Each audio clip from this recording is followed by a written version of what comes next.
Welcome. It's time for a brand new Kings of War season. Well, there have been a couple already, but not featuring me. So this is the first one that really counts as far as the Masters rankings is concerned. And it's the Birmingham Bullrun, 2,300 points. Quite a decent number of players at this one. I think it was about 26 or 28 players. 3 rounds. And the scoring system is one that I'm not hugely familiar with. I haven't seen too much of it before. So, it's 7 points, 7 for a loss I think, 10 for a draw and 14 for a win. And then you either gain or lose points based on the difference in how much you killed, the attrition differential if you will, and then also the difference in victory points between you and your opponent. So potentially you can end up with scores such as 21 perhaps, or 16-4, something along those lines. So reminiscent of the old kind of Warhammer scoring that you used to see back in the day. And we'll see how it goes. So let's get rid of the episode thumbnail here, and you can see a view of game 1 right here, and you'll notice immediately that for the first time the Abyssal Dwarves are joined by the Goblins. So I couldn't decide which army to take to this tournament. I've had a lot of success with the Goblins. The Abyssal Dwarves have had some success as well, and I like both of them. So I thought, why not try both and see how it goes? And then my thought immediately after that was, Abyssal Dwarves can't be the allies because I'd be able to afford about 1.5 units. So that's not much of an ally force. So it was going to be the Abyssal Dwarves making up the bulk of the army, and then the Goblins, or mostly Trolls, filling out the rest in the small ally slot. Raphael says, did you have to take a bull model in your army? Yes. So there was a special character, special hero, who can distribute abilities around with a bit of an aura, and it can choose which aura you want to use with the bull at the beginning of the turn. And it can do a bit of fighting as well, but it's mainly the aura. It can either grant wild charge to units nearby, it can have a radiance of life effect and heal nearby units, or it can do whatever the reverse of that's called, where it damages enemy units that are nearby. So pretty versatile. And for mine, I actually used Bad Squiddo Pig with a chicken riding on the back instead of an actual bull. And you can see it right down here. You can see its butt right there. So I'm going to go through my list first of all. And for an Abyssal Dwarf and Goblin army, you may notice that there is a lack of Abyssal Dwarves and Goblins actually in it. So what have I got? I've got, let's point on the screen, we've got a troop of gargoyles there. We've got 2 hordes of lesser obsidian golems. Not a lot of artifacts in this army, by the way. We've got a horde of grotesques up at the top there. We've got a greater obsidian golem. We've got a Hellfane, freshly boosted with the Clash of Kings update. We've got an Ironcaster, who is somewhere around here. Down there somewhere, I think. And the Ironcaster has the Conjurer's Staff. And Surge and Fireball as the 2 spells. We've got Halfbreed Champion, which is right there. We've got Susan, Basusu the Vile, who for this game, where is she exactly? Is that her over there? Get confirmation on that in a moment. And then for the Goblin side of the force, as I turn over my army list, we have 2 hordes of trolls, one there and one there. We have a Troll Bruiser and a War Trombone. So really just trimmed the fat of a Goblin army and taken all the best bits. So let's see how it does. The first game is the Salt the Earth scenario, and it was a challenge laid down by my opponent, and if he's going to challenge me publicly, I'm sure he doesn't mind being named for this game. So this was Steve Evans, challenged me to this game. We've played each other quite a lot in Dead Zone. I'm not sure how much Kings of War we've actually played against each other, but Dead Zone quite a few times. Kings of War, as in terms of tournaments, I don't think we've played much against one another. He's brought his undead with lots of zombies, and I've got a copy of his list here so I can tell you exactly what's in it as I go down the line in a moment. So let's have a look here. So as we go, we've got my setup here. So as you can see, in fact I'll go through my plan for my setup in a moment. Let's just go through my opponent's army list here. So there's the bull at the back there. There are 2 zombie legions. Are there? Let's have a look here. There might be 2 actually. Or is it just 1 zombie legion? Oh, it's 3. I see. Okay, yeah, this makes sense. So some of them are part of the formation. So that's why they're separated out. So there are 3 zombie legions. There are 3 zombie troll hordes. There are a couple of zombie regiments as well. There are Goblites. There's a Goblite there as well. As we go further along, you can see more zombies. There's another Goblite. There's some more of the zombie trolls at the back there. More zombies. And there's a Revenant King in there somewhere. Can't remember which one he is. There is Jarvis, the Necromancer. And there are 2 regular Necromancers down there as well, with a variety of abilities. They all have the vicious aura for zombies, which is nice. And the formation that has the zombie legions and a Goblite in it. The legions in there gain phalanx as one of the bonuses they get, which isn't that useful against my army. Although it became more useful because for some reason, for the first part of the game, I was treating it as if it was in snare. So that was comical. And let's go back and look at my deployment then, and then I'll go through each unit in the setup. So, Salt the Earth is where you put down several tokens each. There's a total of 7. And you can burn them, basically, if you're in control of them at the end of your turn. So if you're in a position where you don't plan to be at the end of the game, which is when you would score, then you can just decide to get rid of that objective. So, common strategy if you're an army that's going to be moving forward is to just have objectives along the edge of your deployment, move forward a bit, and then burn them at the end of that turn, because you're not planning on coming back. If you're an army that wants to advance, but also hang back with units, if you've got shooting units, for example, that can hold objectives, then maybe you would hold on to those objectives.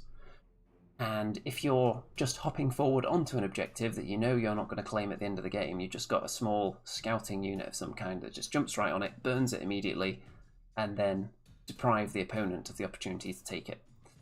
So, there are 4 along the centre. There is 1 down here somewhere. There's 1 up there somewhere. And I can't see where the other one is right now, but we'll get to that. There's also a pair of human glasses on the table there. And a big skull. Very nice. So my thinking here, there's 2 big walls here. Different kinds of meat. Rock meat, defense 6, really tough to crack. All these 4 units are just nightmarishly difficult to chew through. All those zombies are similar, except pitifully low defense. And a lot of my crushing strength, well, pretty much all my units have that crushing strength. Most of it's going to be wasted against regular zombies, but the vicious does come in very handy against zombies. And the front line is all zombies. My front line is all rocks. So my thinking is, zombies like to get into a bit of a war of attrition. Even if they lose, they're going to slowly whittle damage onto you so that the good stuff can come in and finish you off. My thinking is, if it's war of attrition, the zombies are going to do next to nothing to these units. So I'll just clear through the zombies and then fight the good stuff without having to worry about the zombies at all. So that's why I've put all the meat, all the really rock solid meat there, and then backed up by the trombone, and 1 horde of trolls behind. I don't want them taking the first hit because they could actually get scratched by zombies. And then on the other side we've got a bit of a faster wing of the army, if you will. We've got the Grotesques over there, maybe get something onto a hill. Not really necessary against zombies to be on a hill, to be honest.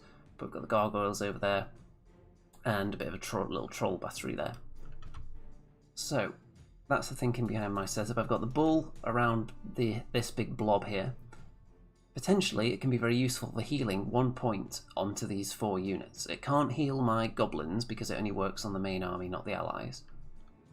So there's the thinking behind that part of the army, and Susan is in there as well. So a nice little, relatively speedy flank force there.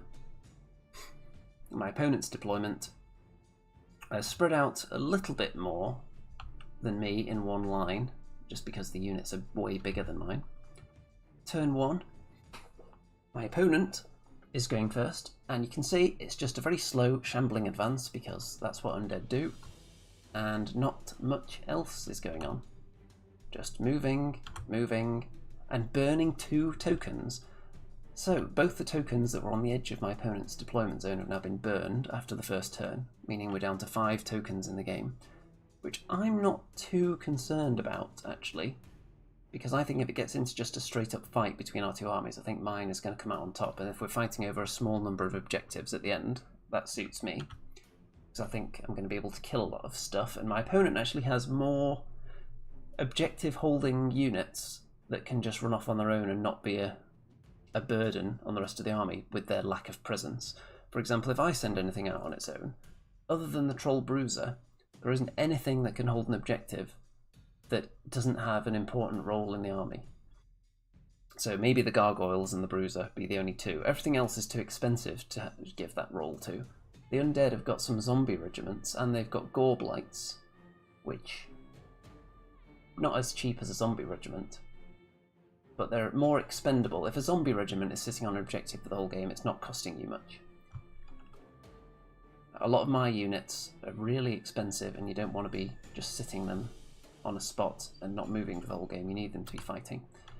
So my turn 1. It's a bit of a ferocious advance, as fast as I could possibly go anyway. And the Hellfane doesn't go too fast because it wants to do a bit of shooting, I think. And surged up this Golem Horde onto the hill. Hopefully it'll bring in a few charges, because that way I'll be able to start looking for flanks and I'll just get the fight started. That's what I want, really. But my opponent also wants to get the fight started, and the more my opponent can thrust the zombie legions forward, the more it opens up the space for the juicy units at the back to get through. So we're both probably going to get what we want. I'm also setting up some flank positions with Grotesques, all the trolls, and Susan up there. So not a whole lot accomplished in turn 1, because 2 very heavily focused on combat armies, not much shooting at all. And I burn an objective as well, the one I'm walking past. So 3 objectives down, meaning we're going to be fighting over 4 at the end of the game.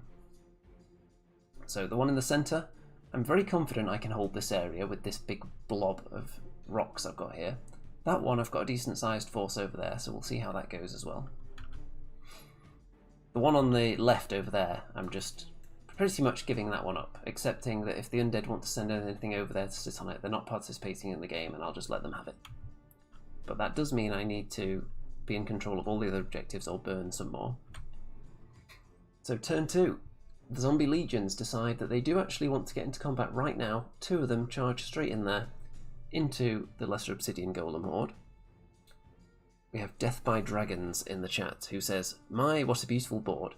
Well, for anyone not aware, Mr. Death by Dragons himself was the organiser for this tournament, so he can tell you exactly how much he had to do with the terrain for this event, but I can say that the tables were impressive. It was at the Board in Brum venue, by the way, in case anyone's wondering, which is in Walsall, not Birmingham as I initially thought. You can see here that obviously these zombies, they're inviting a bit of a flank, but they don't care, because a bit of a sneaky manoeuvre here. So my opponent has quite a lot of surge capability, has moved these zombie trolls into position here, and is going to try and surge them all the way to my Troll Bruiser. So that could be interesting. We've got Bart in the chat, hello there. So lots of surging going on, and my opponent actually rolls slightly below average, and I believe ends up not quite reaching the Troll Bruiser. Zombie legions do 5 damage, which is pretty good, really. And that's that, so the zombie trolls are stuck there. The flank of this legion is obviously exposed, so you'd expect them to get murder-lated in this turn. There's possibilities of this unit getting flanked as well. Maybe by this unit down here. And I will remind you though, this is at the point of the game, it was these 2 hordes. I was under the impression they had ensnare, I think. So, a little bit confused by the rules there, because I saw phalanx, and for some reason my brain read ensnare. So I was treating it as such. So when I'm making choices about who to attack, I was factoring that in for some ungodly reason. We've got Lazy Pirate in the chat. Hello there. Yes, you may find this army slightly familiar, and maybe that human hand there as well that might look slightly familiar to you. So, next up, my turn 2.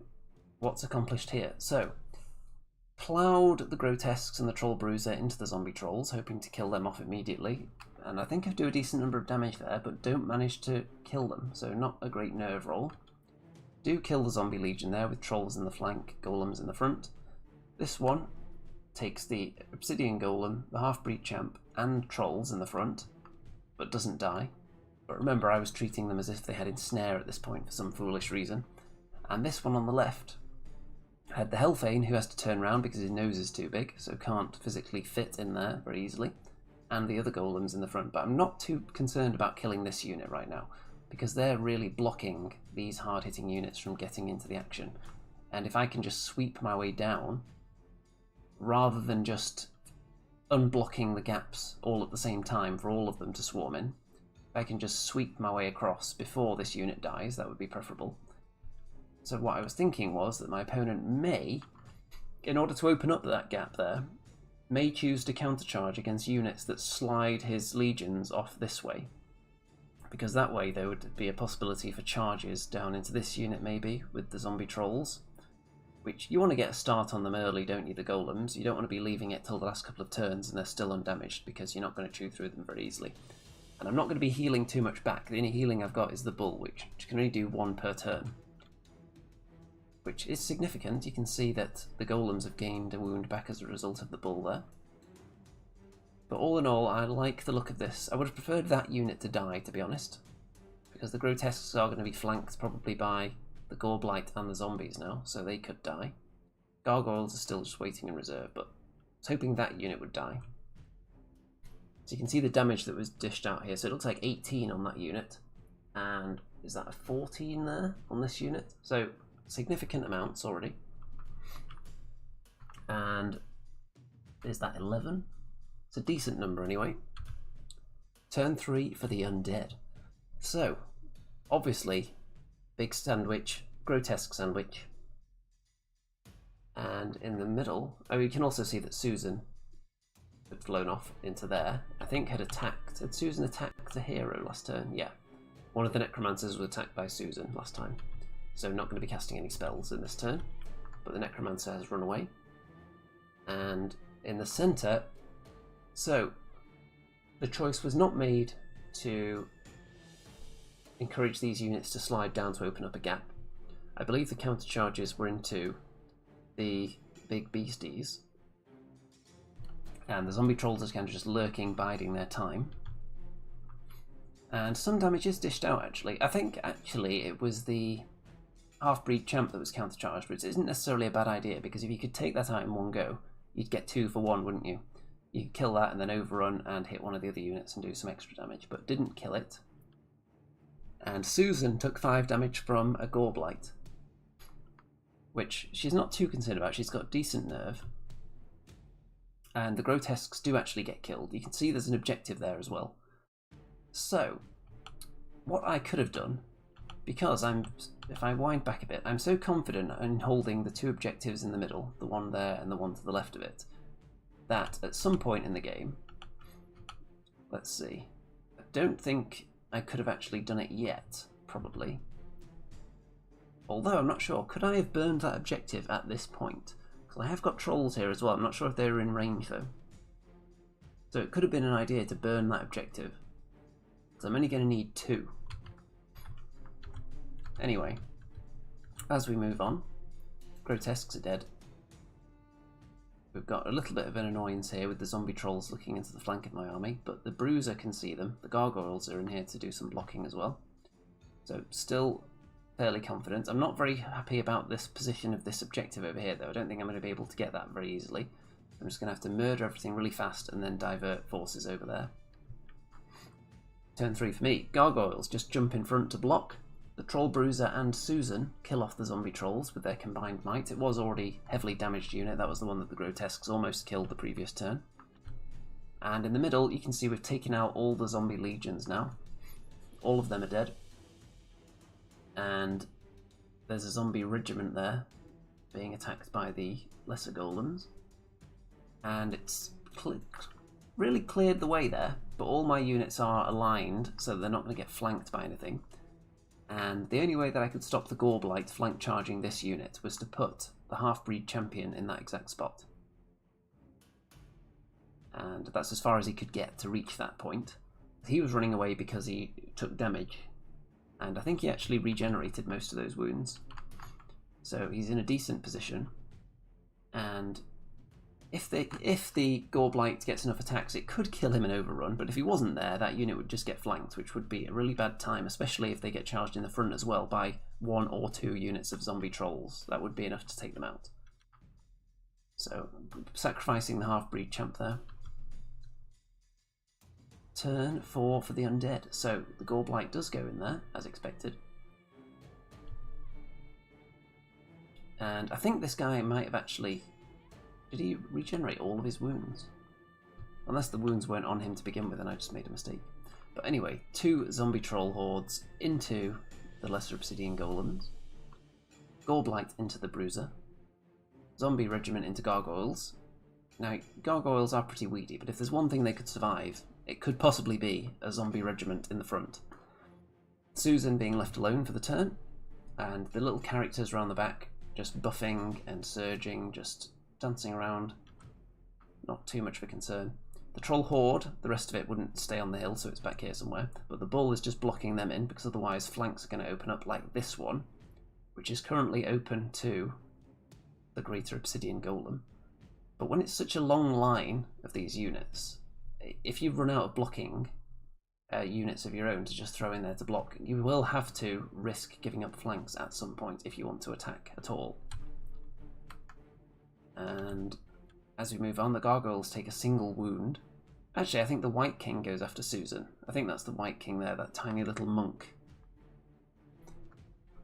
And the Gorblight is the one dishing out 1 point of damage, actually, so I don't think they've taken that damage yet. I think that's just the aura of the Gorblight. There's one there and one there. And down here you can see that damage is being chipped on by the Bull and the Gorblight over here. So just tiny bits of damage onto everything. It's a start. So the Halfbreed Champ, 3 wounds, survives. The zombie trolls have a pretty woeful round. I think they were coming out of difficult terrain though. So only 2 wounds onto the golems there. 5 onto these. These were already wounded though, so the zombie unit has done a bit more. And this Troll Horde gets wavered by a Gorblight, which is okay because trolls regenerate. Bart says, what's with the pigs? Okay, so for anyone joining late, in this tournament you could have a bull in your army, which has some special rules. You can pick an aura for the turn, which is Wild Charge, Radiance of Life, or the same one, what is it, Shadow Death or something, where it does a wound to all enemy units nearby. And it's also got a few attacks as well, and Inspiring. So that's what the pig or the bull is representing in all these games. And the Bruiser becomes wavered as well, which is okay because it's still alive, and I just need a bit of time over here so I can kill the centre and then divert forces in this direction. And the gargoyles become wavered from zombie attacks. So lots of wavering going on there. Susan doesn't care about being attacked by a White King. As you can see, I'm just clearing out the middle pretty handily, but in terms of objectives, my opponent has an advantage on this one and is holding this one uncontested. So these are the only 2 that I've got at the moment, which obviously we can't have. Turn 4 for me, so there's not much these units can do. Susan decides to join in to help out clear off that zombie regiment. The golems do their bit as well, so they're turning around to join in with the fight. Trolls in the middle kill off the bull, and now they can potentially go over there. And the big dudes kill off one of the zombie troll units as well. The other one is still alive, but obviously I've got vast number superiority in the middle. Just can I get it out to the objective in time is the important thing here. Turn 5. The the undead. So what are they going to do now? They don't have that many units left, to be honest. Goreblight does manage to get into the flank of the golems this turn, and zombie trolls in the front could be curtains to that unit, and in fact it is. Look at that, lots of damage done there. They're turning to face the Hellfane and the greater golem now. The troll Bruiser gets wavered again, which isn't too surprising. Gargoyles are now dead as a result of the zombies, so they kind of did their job blocking up a unit, but they'd prefer to be blocking up something more useful than a zombie regiment, generally. And those trolls are dead. So in some ways I'm not too concerned about that, actually, because that's going to allow me to get through there a bit more easily. However, you can see that this little dude actually overruns, I believe, and gets in front of the unit, which isn't necessarily a problem, because I don't think he's mighty, so I can just ignore him and charge into the zombies there with the golems. So that's my plan. I'm going to get a unit over there to fight. Fairly healthy golem unit. I've got trolls holding the middle. I've got these two big guys here, the Hellfane and the greater golem, to take out this threat. And I've still got the war trombone that hasn't been able to do much yet, that's going to be toasting something that I don't attack next turn. So the zombie regiment is still on that objective. Turn 5 for me. So the Hellfane and the greater golem kill off the zombie trolls, which was the biggest threat because of its superior unit strength, so I didn't want it on the objective, and then they turn to face the Goreblight, which I shot but didn't kill. The trolls in the middle are just claiming this objective and making sure they can't be charged by anything. Over on this side, the golems charge in and take out the zombies. And at this point, this is a potentially fatal mistake here. So at this point in the game, what would you do? There are two Goreblights around here. I've got a Troll Bruiser and a horde of golems. I'm currently holding this objective. What I'm thinking I should have done is burnt that objective immediately, because it's not required for me to win the game whatsoever. The only thing that can possibly happen with this objective is my opponent could kill this unit and then claim it. This is not critical for me to win the game whatsoever. The other two I've got are very safe, so I do not need this objective, so I should have just burned it right there. However, I momentarily forgot about the burning mechanic for this turn. It just didn't enter my mind for some reason. I don't think I played this scenario enough, so a good reason to practice some of the scenarios there. So I left that objective intact without thinking about it, and then immediately after the end of my turn I then realised, actually, I should have probably burned that. So, what's my opponent going to do about that opportunity in turn 6? Well, the Goreblights didn't have an easy charge into this unit, but there's so much surging available that they were able to get in a position to be surged into the unit, and this one only just made it. If it had one less success, it wouldn't have got in, and I think it took a Conjurer's staff to succeed. So they do both get in. This Goreblight is trying to go for this objective. I believe my opponent was thinking that he was going to be able to burn it without realising that I had the superior unit strength on it, so kind of a waste of time doing that. But that was what was attempted. So both the Goreblights do get in with surges. I'm inspired though, so, well, it does nothing. Look at that. 9 damage, so that took a nerve roll of 8 twice to kill them, and that was successful. So wow, this objective is now not looking good at all. I need to kill some units, and they're both uninjured Goreblights, which aren't easy to take out. So what I'm going to have to do in my next turn is charge this with the greater golem in the flank and kill it. The trolls are going to have to come over here to fight something, and the Hellfane is going to have to come onto the middle objective.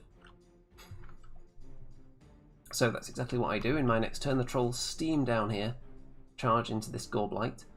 So if the game ended on turn 6, what I needed to do, the Bruiser did his part. He went round the back with his nimble ability to within 3 inches of the objective.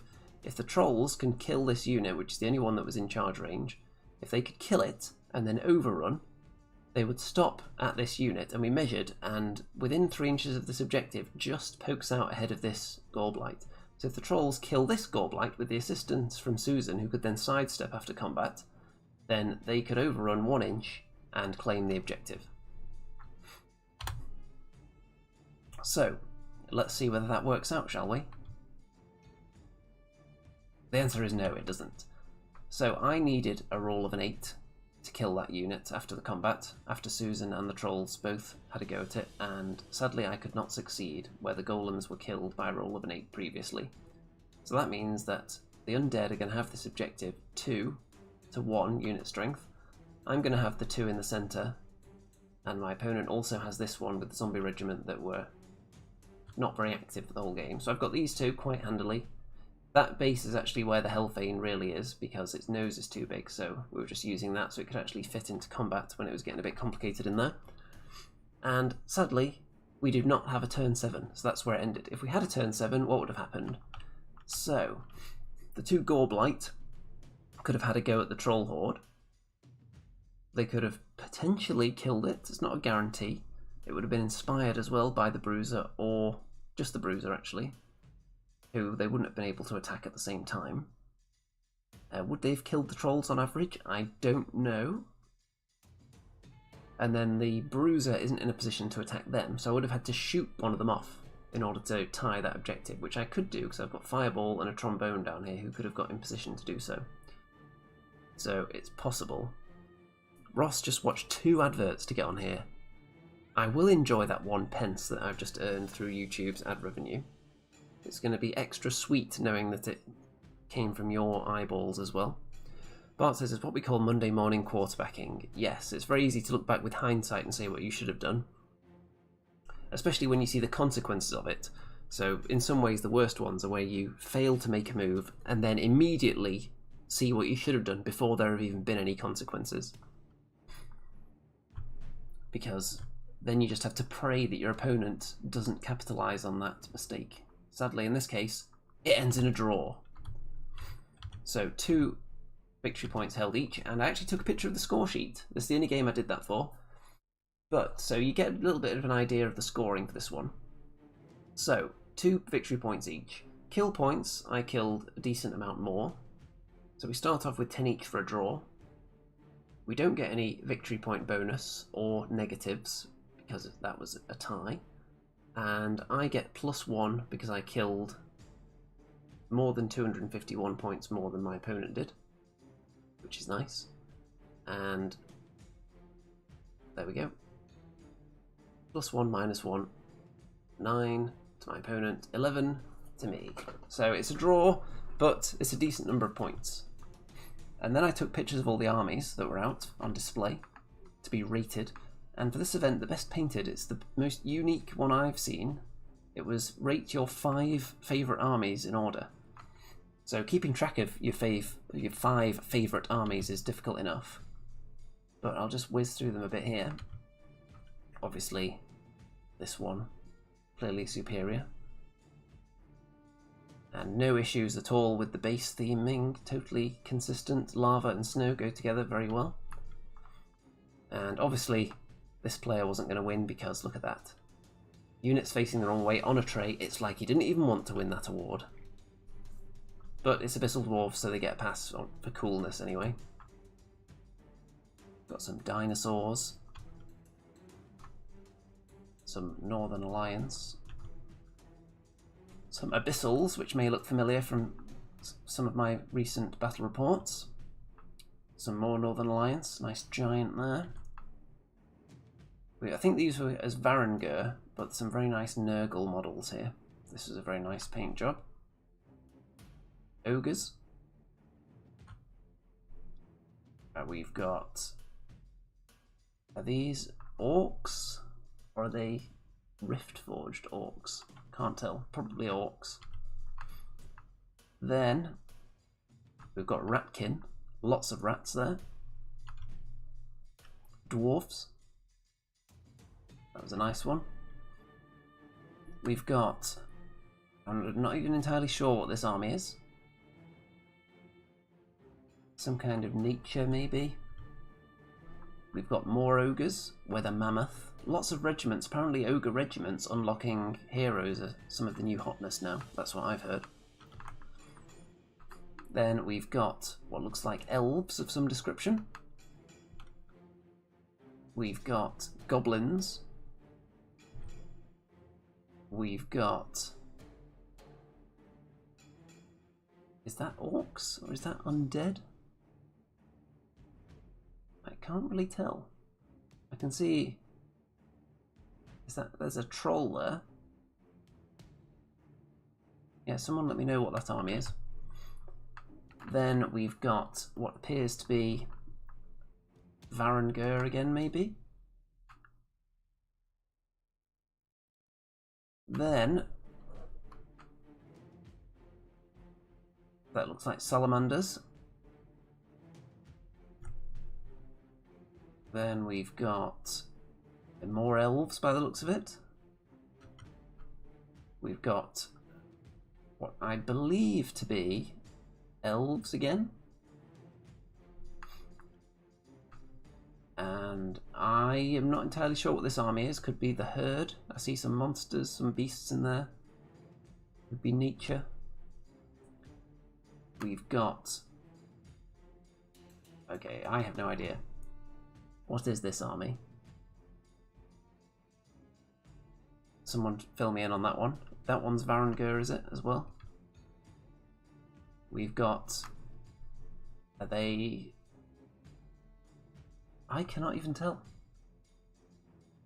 All these armies are very attractive, but there's so many possible options in Kings of War. Are they herd? Are they Twigletkin? Anyway, on to the next game, round 2, and this game, the scenario is push, and I'm up against Ogres. So the Hellfane isn't actually pointing that way, it's just that it wouldn't really rest very well on that hill with his nose, so it has to be facing that way. Okay, so push, if you're not familiar, there'll be 3 tokens that you can place on your units, and you can then march them into the opposing half to get lots of victory points for it. So you get double if you hold them in your opponent's half. So you want to be advancing, and there's a central objective you can pick up as well, which is kind of the tiebreaker. So occasionally what you'll see is armies deploying in opposite flanks and just marching past each other and then fighting over the middle one. In this instance, I've put a Troll Horde out on each flank, thinking that, you know what, I've actually got enough to support a Troll Horde. I've got Susan, so whichever flank I commit to with a Troll Horde and put the tokens over there, perhaps I could do that. I could have Susan backing them up to guide them on the way there. However, in the end what I go for is piling all the tokens into the middle and using the trolls to guard against opposing units that try to move forward with their tokens, which is what's about to happen. So, let's look at my opponent's list. Red Goblin Scouts, 2 troops of them, so fast, but not that great. Boomer Chariots, a troop of them. 2 hordes of Boomers. A horde of Hunters with Blade of Slashing. 2 hordes of Siege Breakers, so it looks pretty tough. Crocodile Wranglers, which are really annoying. The fact that they can charge through their fellow units. Red Goblin Blasters, 2 of them. A Warlock with Drain Life and a banner, and I've forgotten what that does.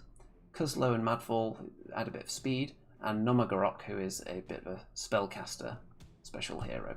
So, Trolls to guard the flank, Susan to back them up. In the middle we've got this big wall of defense 6 with the tokens in the middle, and I'm just going to march onto that one and hope to pick that up and just keep marching forward with them. Grotesques behind so they don't get boomered off. Backed up by the Trombone, the Ironcaster, the Pig who's going to be healing as I go up, the Gargoyles who are just waiting to jump out in front of an Ogre unit when the combat actually begins, and we've got the Halfbreed Champion up there. Over on this flank we've got a Troll Horde and a Troll Bruiser. So both the flanks are protected.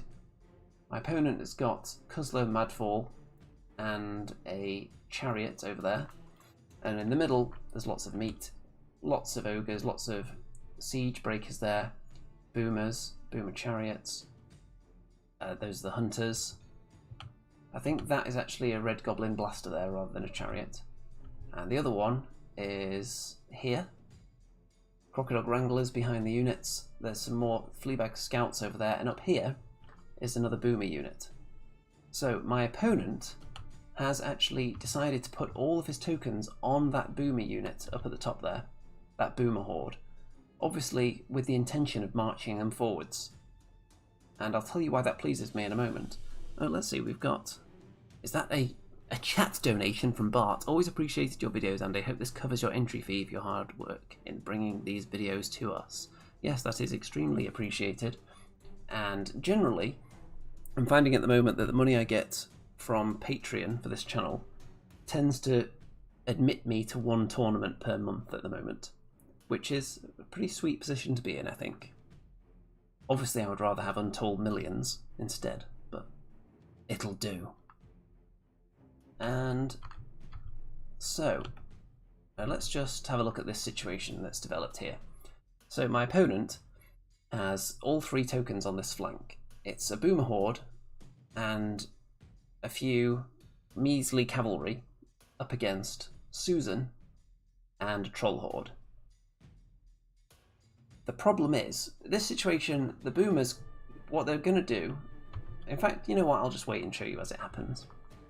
But I'm thinking favourably about this whole setup at the moment. The Ogres are obviously really tough. I've got things to block them up though. And there's lots of terrain, so many of them are going to be making hindered charges. Not many of them have Strider. The Hunters do. Most of the others do not. So if I pick up that token and just camp here in difficult terrain with defense 6, I'm fairly confident that I'll win the fight. And we've both got decent backup behind the main lines. There's Crocodogs, War Trombones. So this flank, I'm really, because I've got superior power over here, these 2 units probably better than those 2, I'm hoping that it's going to cause some enemy units to come over here where there's nothing to fight for. So anything that turns this way, whether it's that unit, or even this hero perhaps, anything that comes this way diverts its attention away from the area of the battlefield that I actually care about, which is around here. And if they decide to abandon this flank entirely and not come here, the trolls will quite happily just march in towards the flank. What I would also consider doing is using the Bruiser to block something up and then these guys just running away into the middle. Now that my enemy has got some forces over there. Because it's not necessary for anyone to be out here really. This is what it's all about, and the flank over there. So turn 1. Let's see, I think my opponent made me go first here. And it was a tough choice actually, because in push, of course you want to be advancing as fast as possible to get into the opposing half. If you're a slow army, you don't want the fight to be taking place in your half if you're slow. Because even if you chew through the enemy with a turn to go, it's not necessarily a guarantee you're going to push over the centre line. So going first can be important. On the other hand, no long range shooting in this game. None of the armies have got any. There might be a little bit of lightning bolt, but not much to speak of. So is it necessary to go first and lose out on a potential turn of shooting? Because your opponent, if they move forward at full capacity, you're going to be able to shoot them. And if they don't, then they're kind of wasting a turn, not moving very fast. So my opponent got me to go first. I probably would have got him to go first if I'd won the roll-off. But all I've done is advanced up some of them as fast as possible. The Hellfane, I'm not concerned about being attacked by anything over there yet. So I've pushed him up really far. And let's see, turn 1 for the Ogres. So a bit of repositioning. It's a very cagey start from the Ogres. You can see those human hands in action there. And they're not advancing at all, really. And as it's push, I'm not really concerned by that. Even though they've got the shooting superiority, it's not long range. So they're going to have to get a bit closer if they want to actually use any of it. Some shooting does manage to get in range. It may have been a lightning bolt that does a bit of damage here to the Golem Horde. And that's it. So a very cagey turn, and the Boomers actually backed away to get out of Susan's charge range. So they've got the tokens and they're retreating into their own half, which is okay by me, because if I catch them eventually, it'll be way back in the corner. So whoever wins, the tokens aren't going to get out of this half. Turn 2 for me, advancing up again, staying out of the Boomers' threat range. So they've got an 18-inch threat range, they can move 6, and then they can use their attack of 12 inches. So if you stay just out of 18, they can't hit you. I don't care if the cavalry wants to charge me. I've put Susan slightly further back than the trolls, so she can't be hit by them, in theory. I think I've got her far enough back to achieve that. Not 100%. And then in the middle, moving everything up, Hellfane into the woods, inviting charges. If it's a multi-charge, only the hunters won't be hindered. So I'm not concerned about that. I can survive a turn and then start looking for counter charges. I've got Strider on the greater Golem, who can potentially be surged into the flank of anything that comes in here. I've got my Halfbreed Champion there. It doesn't want to get shot, so just hanging out behind the hill there.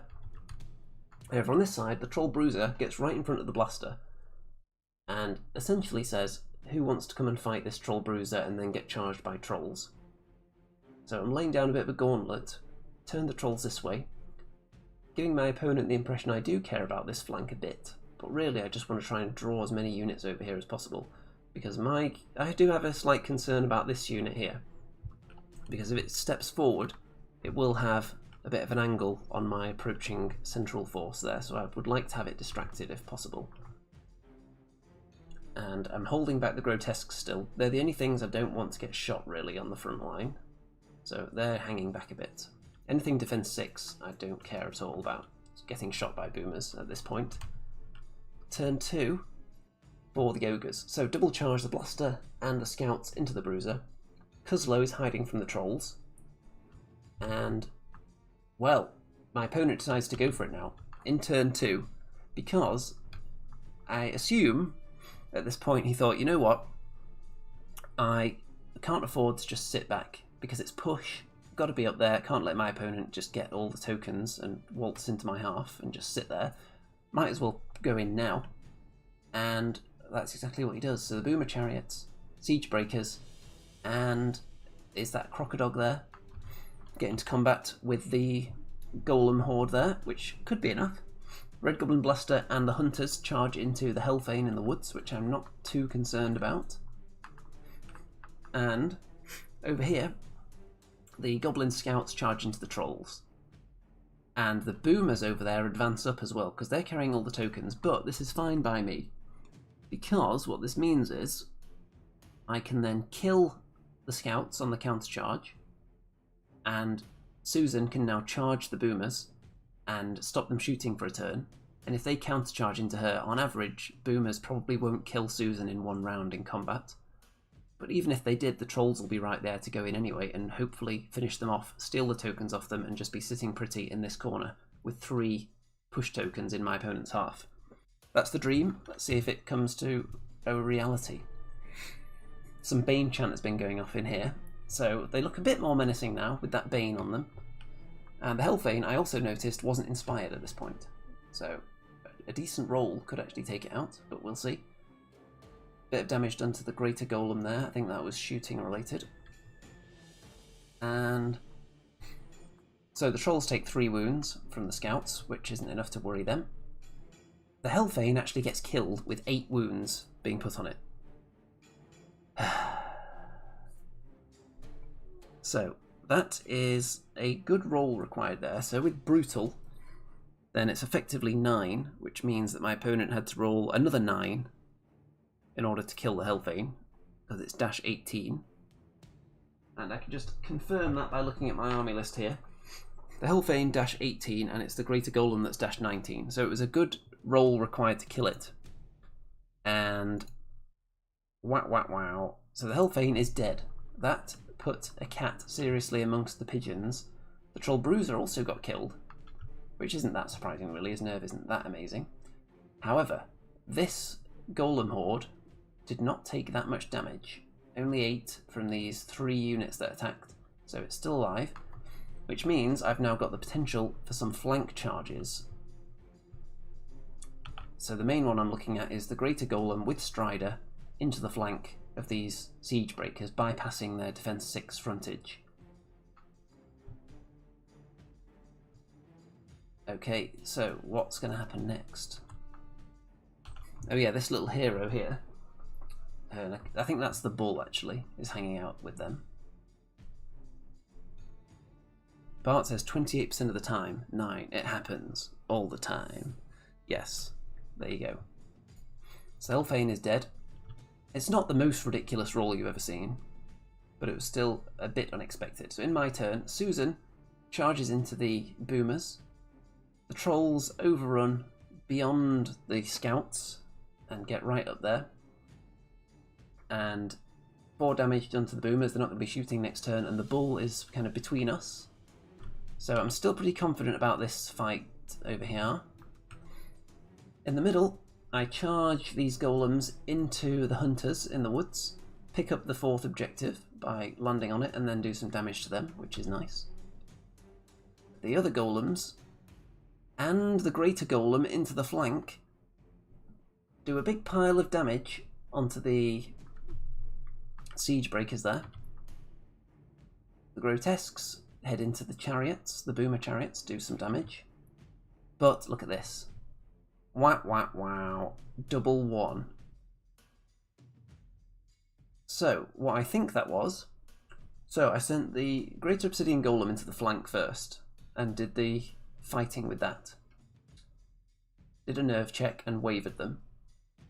Then, I did the Golem Horde into the Crocodile Wrangler, hoping to take it out in one go, and then overrun and have another go at killing this unit in the same round. However, I double wand on the Crocodile.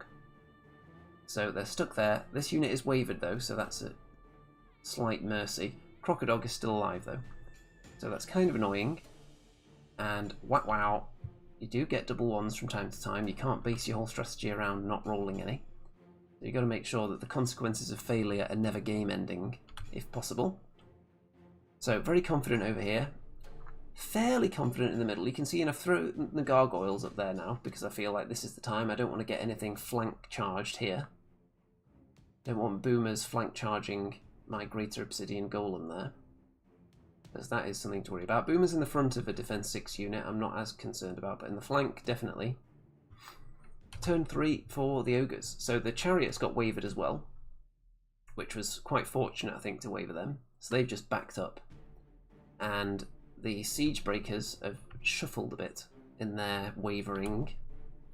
You can see that this unit of siege breakers have actually not come up into the fight yet because they were concerned about what was going on over on the left. So that part of the tactic, to kind of tie up a bit of a chunk of the opposing army work there. We've got a Crocodile, 2 Crocodiles into the Greater Golem in fact, which is kind of annoying since one of them was double wand last time. I wasn't concerned at all about this flank charge from the cavalry into the grotesques because they're going to be hindered anyway, and they're only a tiny unit that doesn't hit that hard. We've got Magua into the Halfbreed Champion. Susan gets wavered, which is okay because it ties them up for another turn. And the thing is, I don't mind this fight dragging out, because the longer it goes, even if I lose this fight overall, my opponent isn't likely to be able to get those tokens onto my half if it's right at the end of the game and we're in his territory. So the longer it drags out, it favours me really, because the tokens are already in this half. So I only need to claim them on the final turn of the game really. So what I can do next turn, because the bull helped out against Susan, I can charge the bull with the trolls, get Susan out the way, and then overrun into the boomers. That would be nice, wouldn't it? And in the middle, let's see, has anything died notably? The gargoyles have taken some wounds there, so they're dead from the boomer shots. Crushing strength has been applied to the hunters, and they put some hurt onto the golems in the woods. Not quite as devastating as they were on the Hellfane, it has to be said. The Greater Obsidian Golem takes some serious damage from the Crocodiles, and becomes wavered, which is kind of annoying for such a small amount of wounds. The Grotesques prove that I was right not to be too concerned about this charge. They only take 4 damage. And that's how we're looking. So I'm pretty confident scenario-wise at the moment, although my opponent has still got a decent number of units left alive. I'm going to be able to flank that unit again this turn. I'm going to be able to hit the chariots. And yeah, we'll see what I can do. Over there I'm very confident though. Turn 4. So what actually happens is that we found out the bull wasn't mighty. So I was just able to charge right through it and then position in such a way that wasn't landing on top of the bull, which is my understanding of the rule. So I believe you have to still be touching a part of the frontage that you initially contacted, which I am. And in that case, I believe it's a legal charge. So Susan got out of the way, they charge, kill the boomers in one go, the already wounded boomers, and then steal all 3 tokens. Nice. Oh, what's this? Another double one? Well, the lesser Obsidian Golems live up to their name of being lesser, and put a hefty amount of damage onto the hunters and then double one them.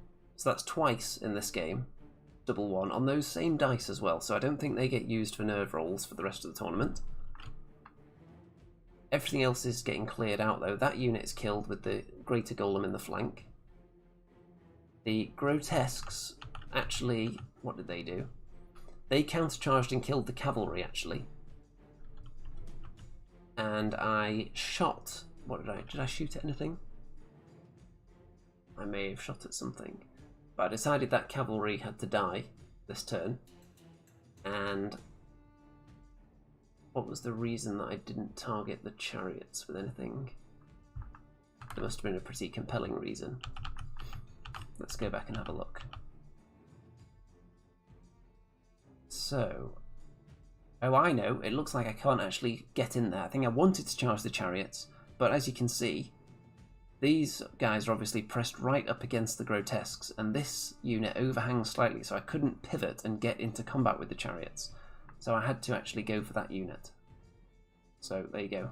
And that's why they wanted to move that way in the previous turn while wavered, so they could block off that charge, I think. So that worked out nicely for him. So I was only able to kill the cavalry there. So it's still looking pretty healthy though. I've turned my trolls in to face the threat. This unit of siege breakers, if they want to fight my trolls, that's great, because that means they're not going anywhere near the tokens that are currently winning me the game. Looking quite healthy in the centre. Turn 4 for the ogres. So siege breakers into the trolls, which in some ways they have to do, because otherwise the trolls are going to steam into the flank. But on the other hand, this is a really hard-hitting unit that's kind of been wasted for the whole game so far, when they could have been in there dealing damage to the units that are actually winning the game at this point. But we'll catch the rest of this later. I have to go and pay attention to some sports ball game going on soon. Well, I can understand that. Sports ball is very important. So go sports ball. The chariots into the Grotesques. Cuzlo and Madfall into the Grotesques as well. They might die this turn. The bull has a go at the trolls that have got into my opponent's half with the objectives. The boomers into the Greater Obsidian Golem, hoping to take him out because he's heavily wounded already. And yeah, so my opponent hoping to wipe out a few units. The hunters that were double wand, well, what a bonus that would be if they could kill this unit of golems as well and steal the tokens off them. That would be amazing. They do a lot of damage, but don't actually kill them, which is nice. The Greater Golem is dead though. The trolls take some damage from the siege breakers but don't die, which is important because that means they can't turn around for a turn. And the Grotesques become wavered, which is okay because they're blocking up multiple enemy units right now. And 2 damage on these trolls, so that's going to be fine. The bull is going to get double charged next turn and hopefully annihilated. So it's looking healthy, but my opponent still has units alive that can do serious damage any turn they are alive. So I have to make sure I'm killing things next turn. Turn 5, so the bull is dead with that double charge I talked about, the sandwich. In the middle, the hunters are dead. I've got a charge into the boomers and got them heavily damaged, which is nice. I've got the trolls countercharging the siege breakers and the Halfbreed Champion into their flank. I've got my war trombone and my fireball, which we're trying to do a few wounds here and there as well. I think I put a bit of damage on this guy. And yeah, so that's mostly objectives met for that turn. Killed a couple of units, got into the boomers. Those are the important things. And I don't think anyone has a flank on this unit from over here, which is important. Turn 5 for the ogres. So they're going back in, all the combats you'd expect. And this guy, who I can't remember which hero this is exactly, but he's charging into the war trombone, which is fine by me because that's not crucial to the game whatsoever. It's doing nothing to affect the objectives, it's just obviously annoying killing off your units every turn. The trolls go down this turn, which is okay, they did their job, distracted that really powerful unit. The Grotesques are dead. Maybe a turn later than they should have done perhaps, but I'm not going to complain about that from my opponent's perspective after a couple of double ones that I had earlier. And these golems that were here, they were quite wounded previously, I think, so the boomers finished them off. Let's just wind back and check how wounded they were. They had 5 on them, yeah, so it's reasonable that they go down in one round. and the Trombone just gets wavered in combat, which is very nice, obviously. So you may think I'm looking a bit thin on the ground, but I've got the objectives where I need them. I've got the Trolls in my opponent's half with objectives. I've got this unit carrying 4 objectives, and we're really close to the end of the game. So even if my opponent takes them off me, not very likely he's going to be able to grab them and then get into my half. Very slim chance of that at all, which means that it's looking fairly in the bag at this point, even though my opponent has got quite a lot of units left. So turn 6. The Golems charge into the Boomers to get the objectives further into my opponent's half, and waver them, which is good.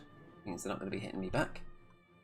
And the Bull and the Halfbreed Champion charge into Cuzlo and look like they waver him as well. And I shot at the chariots on the hill, probably with this fireball. Didn't do too much though. These Trolls are just shuffling about, hiding behind this massive piece of terrain. And Susan is actually coming over here in case it's a turn 7, but the Trolls are just sitting pretty with objectives now. And in the next turn, since they're wavered, we have one hero flanking the Golems, who doesn't kill them. And that's going to be that. So we don't get another turn. I've got all the objectives, all of them fully in my opponent's half, so that is going to be a huge scenario score. In terms of kills, we were actually very, very close. And yes, just had to pause to remove a spam message from the chat there that I just spotted. So, in terms of kills, there wasn't enough in it for it to be one way or the other, so no bonus for kills as far as I recall, and I got maximum bonus for victory points. So, a healthy win there. Nice juicy win. And very happy with that. Can't argue at all. I ended up with, let's see, how many victory points? So I got 14 victory points. So achieved the maximum bonus there. The best you can ever do in push. And the tactic from the start, even though there were a few bumps along the way and some double ones that affected my score probably in the end, overall the tactic worked out okay. The Trolls and Susan on the right flank did their job perfectly. They did what I expected them to do against that Boomer unit and the small amount of backup that it had. And in the middle, marching onto the objective and just holding it worked out nicely. My big tough defense 6 units, some of them went down a bit easier than expected, but overall went nicely. If there was another turn, let's see what could have happened. So these Golems undoubtedly would have finished off the Boomers and just overrun further into enemy territory, making it impossible for my opponent to get the objectives back off me. I would have fireballed this unit again, maybe not have killed it, and there's a chance the Golems probably would have died from shooting or being charged by something down there maybe in the other turn 7. So they could have been killed and had the objective stolen, so it would have made my score lower probably if there'd been another turn. But I still would have won because the Trolls are sitting pretty with double objective points over on that side. So, very nice. Moving on to the third round, and third and final round, might I add. And this is the Dominate scenario, which is a nice, straightforward one to end on, and a pretty decent one for my army, because my units are quite compact. They've got nice unit strength, and they're really tough to shift. So, yeah, I'll take it. I don't have the highest unit strength as an army overall, because I don't have that many units. So my overall unit strength is 19. Only 13 units though. So when I do lose a unit, it can hurt in terms of unit strength. The Lesser Obsidian Golems and the Trolls and the Grotesques are obviously providing the bulk of it. And nothing else is really providing anything substantial. There's just a few wands out there with the Bruiser, the Hellfane, the Greater Obsidian Golem and the Gargoyles. So my opponent here is using Northern Alliance. So we'll go through that list in a moment. You can see Susan is out on the flank. Everything else is concentrated in the middle. The centre of the table is about here, where the point of the arrow is now. So pretty much in the centre of my line. I'm just going to march forward with a big wall of defence 6, backed up by some nice heavy hitting units. I like Trolls in this role as backup for things like Golems. They're a little bit cheaper and faster, and they don't hit quite as hard because they're not vicious, and they don't survive anywhere near as well. They've got way lower nerve and lower defense, so using them as backup rather than the front line seems to be nice. But you can see they have had their time in the sun in this event so far already. And would I take this combo as a list again? I don't know, because I'm not a huge fan of allies generally. It's just something I'd never done before, take Abyssal Dwarves and Goblins at the same time, so I thought, I don't want to die without trying it. So there it was. My opponent's list. So, Northern Alliance. We have Ice Naiads, a horde of them, so they are ensnaring, and that's going to be annoying to deal with, an ensnaring horde when pretty much all my units hit on 4s, nearly all of them. Huskarls are a decently hard-hitting unit, pretty spicy in combat there. Pack Hunters, who are your general decent infantry, I suppose. Snow Foxes, a bit fairly quick, just to block up my units most likely. Ice Elementals, pretty tough, but when I was looking at the stats for them I thought, I'm not that concerned about them actually. If it gets into a straight fight between them and Golems, I don't think they stack up that well. They've got the same nerve, but they lack the crushing strength to get through the defense 6, and they've only got defense 5. So if I'm hitting them, I'm going to be wounding them on 3s with Vicious, with most of my army generally. And yeah, I just like that matchup. They do have their ranged attack though, which is not to be sniffed at, obviously. Ross says, you don't want to die without trying it, you're only a young pup. Yes, that is true. I am full of youth and exuberance still. Plenty of years left in me and my wargaming career, if you will. A lord who is mounted on a horse. Lord on Frostfang, which as far as I've heard is the ultimate filth in the Northern Alliance army. It's the MVP, everyone wants 1 or 3, more likely, but only 1 in this army. Ice Queen with Conjurer's Staff and some nice spells there. Surge, Heal, Bane Chant, pretty spicy. You'd want Bane Chant going against my army, really. Legendary Ice Giant. So this worries me a little bit because it's going to have Slayer, which means that it'll get d6 extra attacks against most of my army. Almost all of it, in fact. And Crushing Strength 4 already, so it's going to be wounding all my stuff on 2s. So yeah, that's one thing to really worry about. It's 260 points though. Defense 5, Nerve 20. So it's going to take a little bit of commitment to take that down as well. So that's the one thing that concerns me. Apart from that, nothing else in there really jumps out as this unit is going to kill you.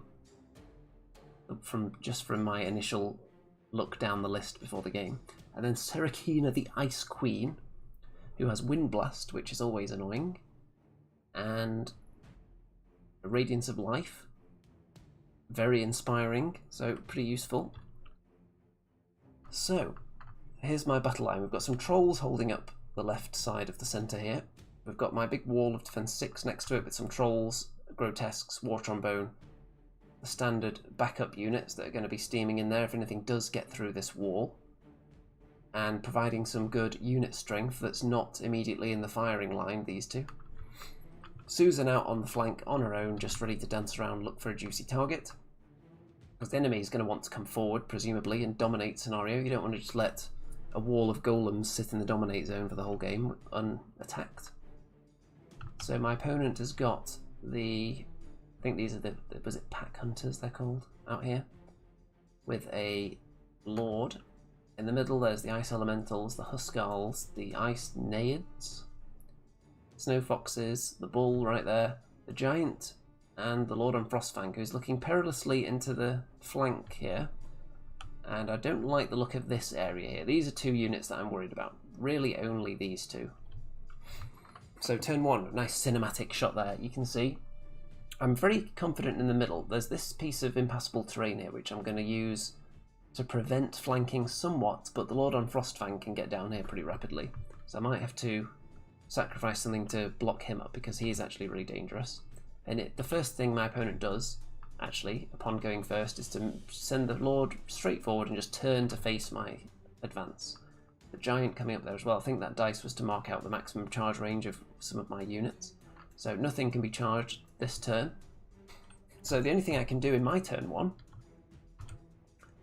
So, The Hellfane has got pistols, so I use that to shoot the snow foxes, hits with every single shot and wavers the unit, which is a nice little bonus in turn 1. And what else have I done? Well, Susan spied that one of these regiments of pack hunters had actually moved up into her charge range, because you can't avoid a speed 10 flying individual for the whole game. If it wants to hit you, it's going to. So they advanced up into the charge range of Susan, and I was thinking, you know what, I'm just gonna, if it means sacrificing Susan, she's probably not going to get killed by anything immediately afterwards, and I can just take away 2 unit strength, just wipe them out immediately if I get a lucky roll. And she did manage to do enough damage to kill the unit. So there you go. Susan has done some decent work already there, taking out 1 unit that was going to be potentially scoring. It's a very good turn 1, I think. I've moved my entire lineup perfectly level, so that there's going to be no flank options for anything, including the... obviously I wouldn't want the giant in the flank of anything, but nothing else is going to be able to get a flank, because I've got everything perfectly aligned. Obviously the Lord on Frostfang is going to be looking for flanks, and the trolls would be an option, but we'll see. Nothing is going to flank me yet, though. And I'm not throwing all my units forward, but some in reserve. Turn 2, and Ice Elementals get surged into Susan, I believe. Or could they actually see her? No, I think it was a surge. I believe. Was it a surge? You know, I'm not actually 100%. I think that unit had to move out the way, and they could actually charge then, because we decided that this piece of terrain was impassable, but the base for it wasn't, because otherwise there was too much impassable terrain on the table. So I think it was just a straight up charge without the surge there. I think they had to move, and there was an individual charging in as well, so there was a bit of shenanigans. Not really shenanigans, but there was a bit of fiddling to try and get the perfect angle and deciding which unit to go in first, so Susan would turn to face a particular direction. But in the end, both those units were able to get into Susan, so that could actually kill her now, but she's taken away some unit strength and she's drawn them out to the flank, so it wouldn't be that horrendous. The giant goes into the Hellfane immediately, thinking, you know what, I've brought a giant, I finally found something worthy of fighting this giant with 1,000,000 attacks against big stuff, so I'm going to hit something big, and it goes straight for the Hellfane, and we'll see if it can kill it. Ice Elementals are surged forward, and they don't actually reach combat, but they do protect the flank of the giant. So the giant is actually here, by the way. It's just they couldn't touch each other because they're just too big, these 2 models. So the troll unit won't be able to flank it, but the Bruiser actually will, because it's actually here. So assuming that it kills the Hellfane, it would then probably get flanked by something. The Snow Foxes charge into the Greater Golem to block him in. Susan gets wavered, which is absolutely fine, because holding these units up for a turn, she's already doing good work. The Hellfane takes some damage from the... is that from the bull? Oh no, it's this one. It's the Great Obsidian Golem, because the bull isn't here. Great Obsidian Golem takes 1 damage from the Snow Foxes, that's what it's for. And then the Hellfane takes 10 damage. So it's a good start wounding it, but it doesn't kill it. We've actually put this base there to show where the giant is now, because it's about to be useful. So the giant isn't really there, so ignore that giant there. Ignore that. Turn 2 for me. So, Snow Foxes eaten, obviously. The other golems are moving up. And I think I may have actually charged them in the flank with those golems, potentially. And these ones just went forwards, maybe? Let's have a look here. Okay. I don't think so, actually. I think this unit went into the flank. This unit went into the flank of the Snow Foxes. This one just advanced. That's right. And then this golem in the front. It doesn't have that many attacks, so I thought I'll throw something into the flank as well to be on the safe side. And I didn't live to regret that decision. Susan just backs away, because if they want to spend the whole game chasing down Susan, who is regenerating rapidly, might I add, with Ice Elementals, drawing them away from the Dominate Zone, they're really slow, they wouldn't get back in time, so they can't afford to chase her, and a Lord chasing her on his own, or on her own, I can't tell from this camera shot, but probably won't kill Susan immediately, and that's fine by me. So the ice elementals there take a charge from my trolls, and I believe I used the Halfbreed Champion to stop them sliding into the difficult terrain so they wouldn't be hindered, rather than joining in with the charge. And the Hellfane and the Troll Bruiser combined put a decent number of damage on that big giant, but not enough to kill it yet. Still represented by a base because of the difficulty of this whole area. So Lord on Frostfang is a threat now because it's in the woods looking down my flank. Turn 3. So, the golems that advanced further than everyone else, knowing that there was a chance they were going to get charged, but really they don't care because these units aren't that hard hitting. Pack Hunters and the Ice Naiads, and the Snow Foxes into the other golems by the looks of things there. And not much damage is being dished out at this point. The trolls got flanked by the Lord on Frostfang and the Ice Elementals though, which isn't very nice. And the giant has gone back into the Hellfane. Susan gets chased down by the Lord. And over here we've got some casters, and I can't remember exactly what they did, but it didn't look like it was that effective. So Susan takes a bit more damage, doesn't get killed, which is very nice. These golems take a single point of damage from both these units combined by the looks of it. The Hellfane is dead though, so the Hellfane's been targeted early in these games quite a lot. It is an impressive model. However, the giant is now going to be open for some pain because this golem has got that flank written all over it. Although I'm not sure if it still has after that backup move, but still it's going to have both of them in the front, and it is wounded already quite heavily, so I'd expect to kill it next round.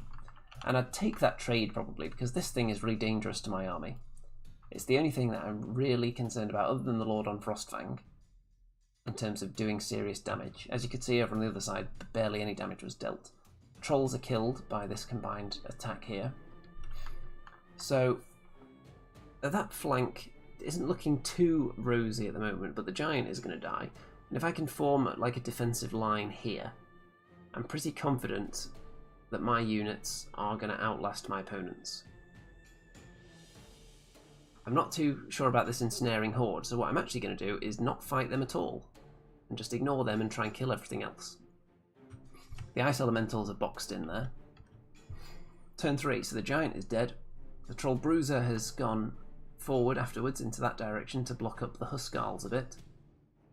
The Halfbreed Champion charged into the Ice Elementals, maybe trying to finish them off because they are wounded, but doesn't manage to completely kill them. Trolls have turned face this way to joining the action. I've got Grotesques as backup as well. The Trombone and the Ironcaster are hanging out here waiting for some action. Some damage dished out there, not much. Killed off the Pack Hunters because Susan was able to see them after pivoting, and she assisted in killing that unit as well, so that's more unit strength killed. And I'm not too concerned about this horde. I'm going to dish out a little bit of pain on them because that was the only option for this unit to fight this turn. So might as well have a go. I think they regenerate as well, so I'm unlikely to kill them, so I'd rather just ignore them for the most part. That's not a waiver token, by the way, that's representing the centre of the battlefield, I think. Okay, so this line I'm trying to build, this defence line here, it's holding up alright for now. My opponent still has units left. The gargoyles have just leapt completely over my opponent's line and just landed behind them, so they're going to waste a turn turning round next time. But if they do it, if they succeed in not being targeted next turn, and then they turn round, and then again don't get targeted, they've got rears of units to look at, especially this ensnaring horde, which would be very nice for gargoyles. Turn 4, and you can see here that the Huskarls have charged into the Troll Bruiser. The Frostfang Lord has charged into the Greater Obsidian Golem. The Ice Elementals move into this position, and then they use their Icy Breath on Susan, and then they're going to get surged forward, so very sneaky manoeuvre there. Very nice indeed. And the Lord charges into the Golems as well. And the Bull is moving into this position just to dish out auto wounds to all my nearby units with its aura. And there's some healing going on this unit, I think, as well.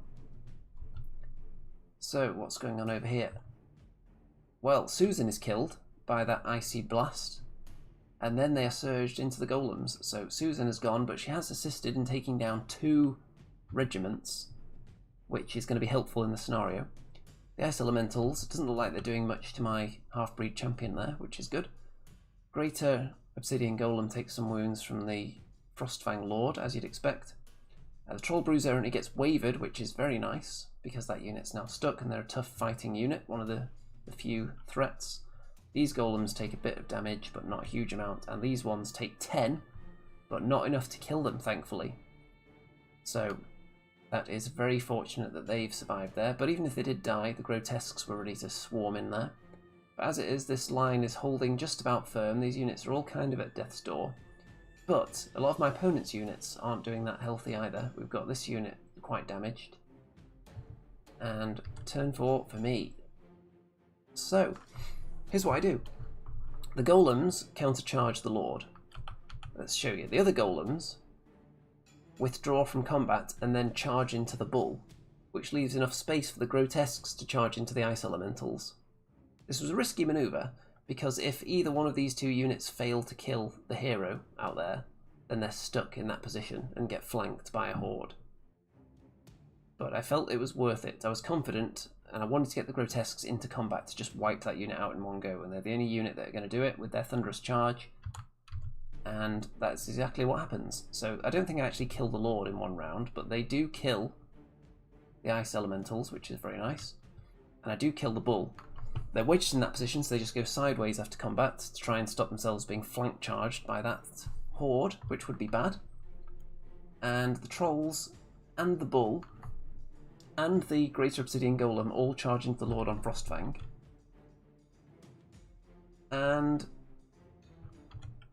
they do not kill it, but they do waver it, because you can see this picture is the start of the next turn and it's backed away.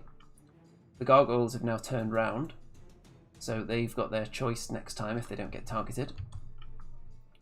So turn 5, and the Lord on Frostfang is successfully backed away. And I should also note, by the way, that initially, because the Gargoyles were all the way over there, away from the action, then I actually forgot to turn them round in the movement phase. So thankfully my opponent was sporting and allowed me to then turn them round. And if you want any balance to that, then my opponent in round 2 totally forgot his shooting phase until we were halfway through the combat phase, and I very sportingly allowed him to go back and do the shooting phase. So you got to be nice, haven't you? Next. So the Lord is backing away, because I'm not going to chase it down, because I'll be taking them away from the dominate zone, which is a terrible idea. The elementals are going to try and finish off this guy.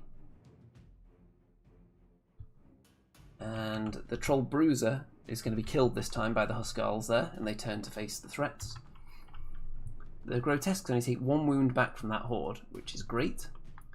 And now, going into my turn, it's really opening up. I've got a really solid line here. Heavily wounded units in some places, but they're all still at full hitting potential, so I can do massive damage this turn, I think. Gargoyles in the rear, Grotesques in the front. They'll be hindered by the ensnare.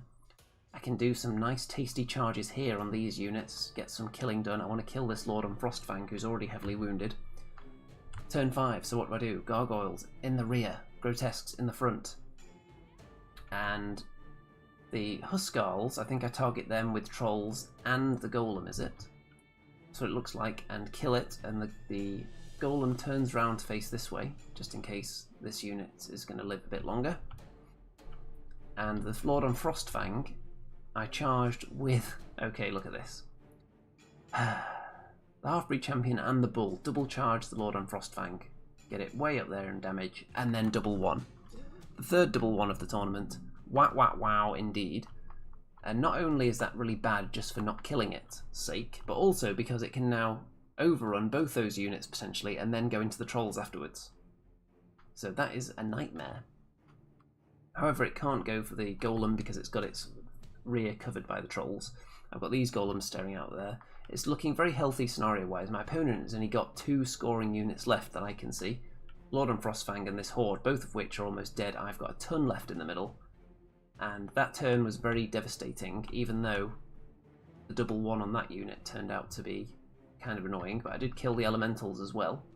I think I finished them off with the fireball and the war trombone, which are definitely pulling their weight.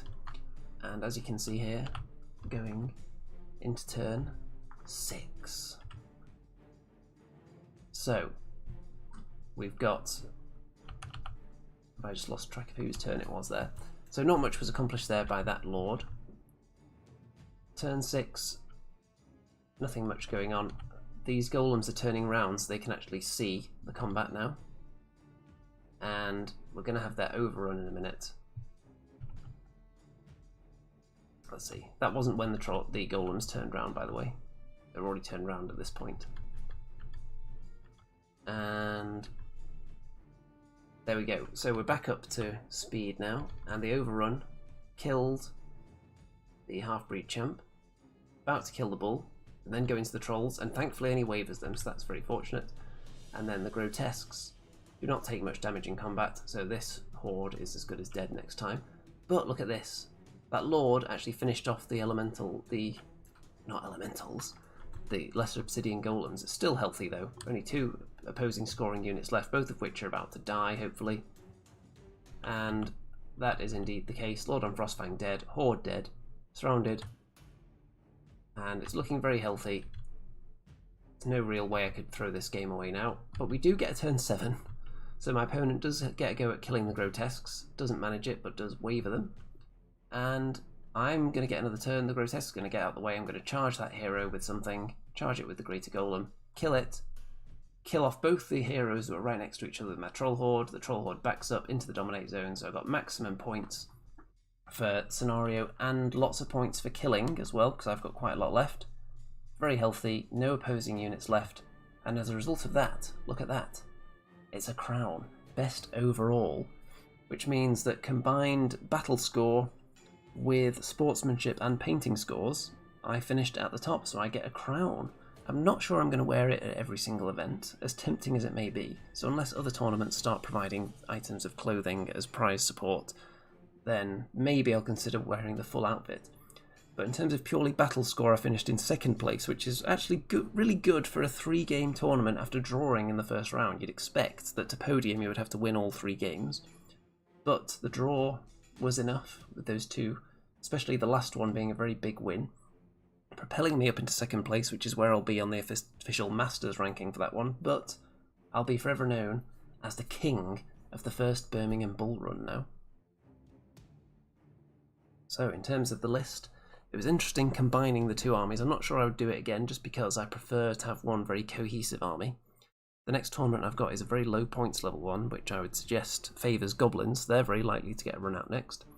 And it's getting late, so I'm not going to ramble on too much at the end of this episode. So, let me know what you think in the comments. Don't forget to check out all the links in the description below. Don't forget to throw me all your hard-earned life savings, obviously, so I can keep churning out red-hot, sizzling, spicy, tender, succulent, moist, finger-licking good content directly into your eyeballs and your ear holes via the internet, which I'm sure is very welcome distraction from this crazy, crazy world we live in right now. And yeah, if you spotted any mistakes in the games, let me know. If you spotted any tactical blunders, or if you picked up any tips yourself during this